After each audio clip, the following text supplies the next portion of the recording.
اعوذ باللہ من الشیطان الرجیم بسم اللہ الرحمن الرحیم۔ السلام علیکم ناظرین، سونے سے پہلے غیبی مدد کا نظارہ دیکھنا ہو تو قرآن مجید کی یہ چھوٹی سی سورت پڑھ لیں، دشمن ختم ہو جائے گا اور ہر کام آسان ہو جائیں گے اور بے شمار دولت آ جائے گی۔ محترمہ ناظرین، سورہ کوثر یہ ایک بہت بڑی فضیلت والی اور بڑی شان والی سورت ہے۔ اس کے بہت سے وظائف ہیں جو یقیناً آپ نے دیکھے ہوں گے۔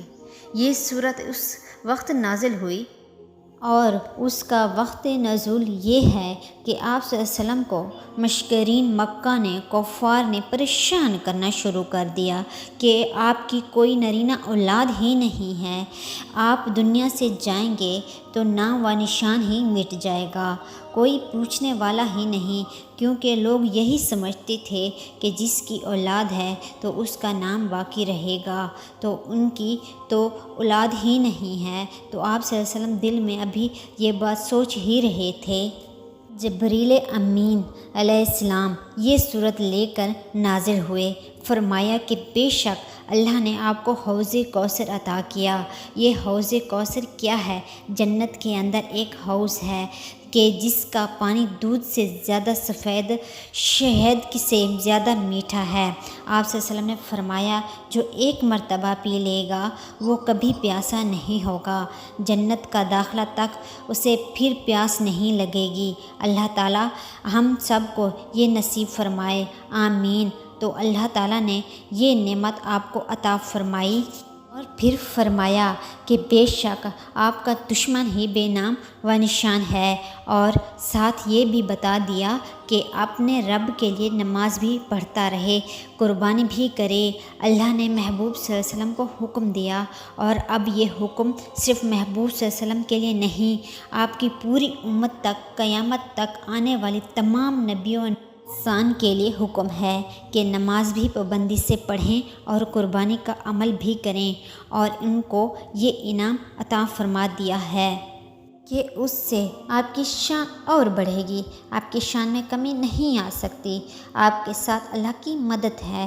اب وہ دشمن ذلیل ہوا، خوار ہوا، بے نام اور نامراد ہوا، اب کوئی شخص ایسا کہ جس کے دشمن اسے تنگ کر رہے ہوں، ایک ہوں، دو ہوں یا زیادہ ہوں، اور اس کے یہ اتنا طاقت نہیں کہ ان کا مقابلہ کرے، ان سے بدلہ لے سکے، اتنی بھی طاقت نہیں وہ رکھتا، بس وہ اللہ کی برگاہ میں متوجہ ہو جائے۔ اس سورت کو 313 مرتبہ پڑھ کر عشاء کے بعد، یعنی رات کو سونے سے پہلے جب مرضی ہو تنہائی میں بیٹھ کر پڑھے، جہاں کوئی اسے ڈسٹرب کرنے والا نہ ہو، پریشان کرنے والا نہ ہو، اگر کوئی تنگ نہ کرے، اس کو بات چیت نہ کرے، اگر گھر میں یہ عمل کرتا ہے تو گھر والوں کو یہ سمجھا دے کہ میں اس وقت یہ عمل کر رہا ہوں یا کر رہی ہوں، اس دوران آپ مجھے پریشان نہ کرنا۔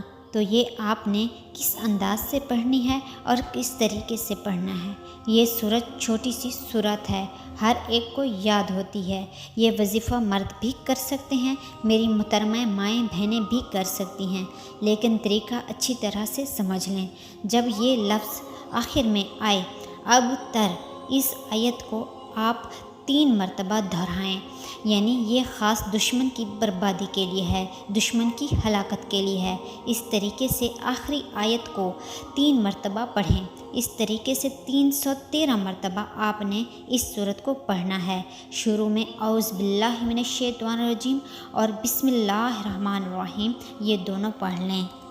ہر دفعہ اعوذ باللہ اور بسم اللہ پڑھنے کی ضرورت نہیں، تو اس کے بعد مکمل صحیح ترتیب سے آپ 313 مرتبہ پڑھیں۔ جب پڑھ چکیں تو اللہ کی برگاہ میں دعا مانگیں۔ آپ کے ذہن میں وہ دشمن ہوں گے، ایک ہے یا ایک سے زیادہ ہے، جو آپ کو تنگ کر رہے ہیں، پریشان کر رہے ہیں۔ اس کا فائدہ یہ ہوگا کہ جو آپ کو تنگ کرنا چاہتا ہے، پریشان کرنا چاہتا ہے، وہ خود ان مصیبتوں اور پریشانیوں میں مبتلا ہو جائے گا۔ یہ دوسرا طریقہ یہ ہوگا کہ اس کے ذہن سے آپ کا تصور ہی نکل جائے گا اور اللہ تعالیٰ اس کو بھلوا دے گا اور معاملات کے اندر وہ پھنس جائے گا۔ یہ عمل آپ نے مسلسل 21 دنوں میں اس کی تعداد کو مکمل کریں، انشاءاللہ مکمل طور پر آپ کے دشمنوں سے جان چھوٹ جائے گی۔ تو یہ وظیفہ آپ کو سمجھ میں آ گیا ہوگا، یعنی عشاء کے بعد رات کو سونے سے پہلے آپ نے سورۃ الکوثر کو 313 مرتبہ پڑھنی ہے، اور ابتدا میں اعوذ باللہ من الشیطان الرجیم اور بسم اللہ الرحمن الرحیم پڑھ کر شروع کرنا ہے۔ ہر دفعہ اعوذ باللہ اور بسم اللہ پڑھنے کی ضرورت نہیں ہے۔ اور آخر آیت انا شانئک ھو الابتر یہ 3 مرتبہ پڑھنا ہے، یعنی اس آیت کو 3 مرتبہ اپنے دشمن کا تصور کر کے دہرائیں۔ جب یہ مکمل ہو جائے تو ذہن میں دشمن کا تصور کر کے اس کی طرف پھونک مار دیں، یہ سمجھیں کہ میں نے دشمن کے سامنے بیٹھ کر اس کے اوپر پھونک مار دی ہے۔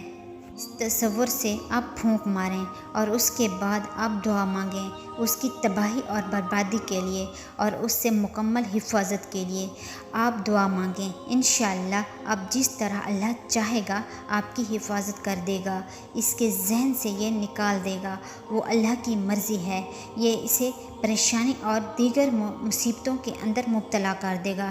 جو عنایت جو بھی صورت ہوگی وہ اللہ ہی کرے گا، آپ نے اپنے معاملہ اللہ پہ چھوڑ دینا ہے۔